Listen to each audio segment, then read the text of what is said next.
Greetings, my dear beloved children. Today I want to talk to you on a very delicate topic, which is nevertheless very important for you right now. I know that many of you feel guilty towards your loved ones for the fact that you are far ahead of them spiritually, and have ceased to live in common interests with them. Relatives and people close to you began to gradually move away from you, and to yourself they began to seem uninteresting and alien. And no matter how you convince yourself that there is a natural process of dividing people according to vibrations, your heart continues to hurt and suffer from misunderstanding and sometimes condemnation of your loved ones. Therefore, I want to give you some tips that will help you get rid of guilt and harmonize your broken relationships with people close to you. Do not forget for a moment that your soul is currently experiencing its most important and unique experience of the transition from one dimension to another in the physical body of a person. Compared to the grandeur of this action, everything else should go by the wayside, even relationships with your closest relatives and friends. The fact that fate brought you together in this incarnation only means that these people helped your soul pass the last and very important lessons that it did not get in its previous lives. It is quite possible that thanks to these lessons she was able to reach out to the level of vibrations that allow her to make the transition. As a rule, the more difficult and painful a person's life experience, the more valuable and important it is for him,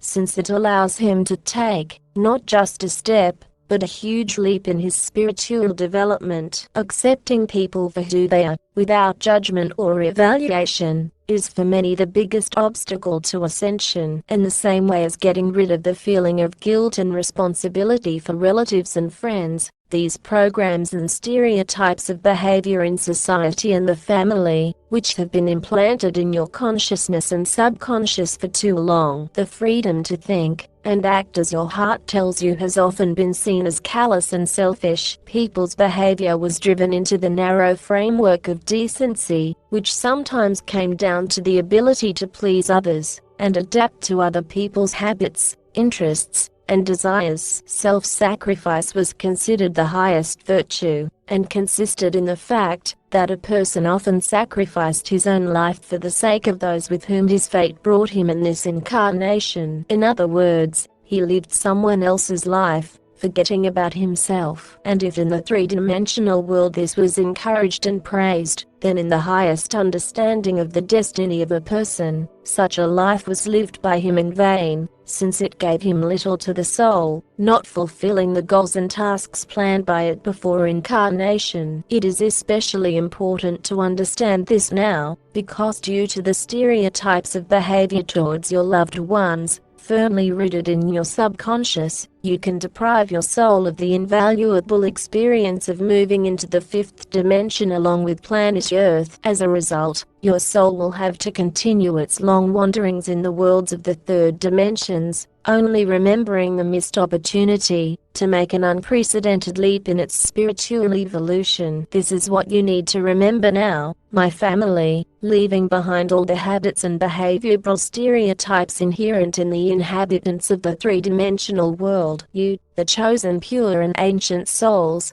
cannot afford to stumble at the last moment for the sake of young and inexperienced souls who have their own destiny, and who still have a long and difficult path of spiritual development. Don't let them pull you under the water. Hold on to the surface, my family. Love your loved ones, help them, but do not identify yourself with them. Do not look back. Confidently move forward towards your goal, keeping your vibrations high. Remember the greatness of the plans and goals of your soul. That's the only thing that matters now. I am the mother of the world, the female hypostasis of the Father of the Absolute. For a long time he conveyed messages to you through our beloved daughter, patiently and carefully leading you to the final stage of your ascension together with the earth. A lot of knowledge, practices and meditations were given to you on this website blessed by us, and many of you gratefully accepted them and put them into practice. We see how spiritually you have grown, how confidently you walk the path of light, how your hearts have been filled with love for everything that exists on earth. But now our Father has passed the baton into my female, maternal hands, and now I will explain to you why this happened. Many of you have probably heard that the age of Aquarius, which has come into its own, carries female energies that have replaced the tough, aggressive male energies that have reigned on Earth for so long. And only these tender, affectionate maternal energies are able to help your Mother Earth and the people living on it enter the new beautiful divine space of the fifth dimension. These energies contain such a powerful concentration of love that is capable of dissolving in itself all the destructive energies of the dual world that have become obsolete and bring grief and suffering to people. They, like a caring mother, strive to protect their beloved children from all troubles and misfortunes. They want to protect them from the cruel three-dimensional world. By transforming the consciousness and physical bodies of the children of their loved ones, they are trying to bring them to a safe place, where they will feel good and calm, where their hearts and souls can warm up from long wanderings through the labyrinths of the dual world. They are trying to bring you home, dear ones. And today I want to reveal a secret to you. These energies are alive. They have a divine consciousness, which is manifested in the fact that they are able to hear and feel people. They unmistakably recognize those light souls on Earth, who are able to accept them and merge with them, thereby absorbing their divine light. These energies are very different, but their basis is boundless and unconditional love. It can be compared, my relatives, to adding fragrant spices to a dish, giving it a more subtle, refined taste, thereby turning it into a culinary masterpiece. Similarly, the energy of love pouring onto the earth has many nuances and shades that enrich it and fill it with various content. And gradually I will tell you about all kinds of this amazing female energy, which confidently and quickly comes into its own. And now I say goodbye to you, my relatives, and bless you with my loving maternal heart. The Mother of the World spoke to you today.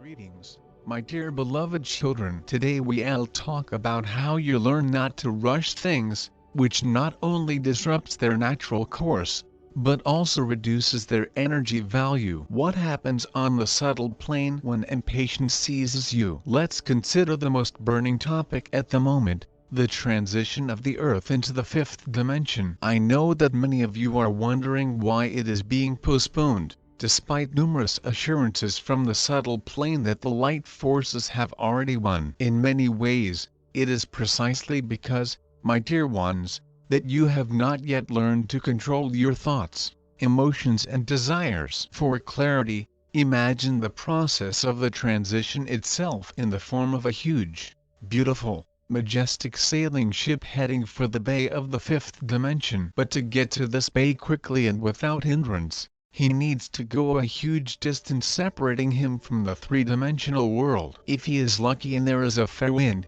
he will quickly and confidently begin to move towards his goal. If waves rise or, even worse, a storm breaks out, then its progress will slow down, and in the worst case, it may be thrown far back. And this weather is made by you, my dear ones, with your light high vibration energies inflating the sails of the ship, and with negative ones slowing down its course, and sometimes endangering it. The energy of impatience is always disharmonious and therefore destructive. There is no calmness and confidence in it, which is the key to success in any business that you undertake. Let's take a closer look at the components of impatience energy. This is the fear of not being able to do something. This is also annoyance about the fact that your desire is not fulfilled quickly. This is self-doubt. This is the inability to live in the moment here and now. This is also an insult to the fact that your expectations are not met. Among these components,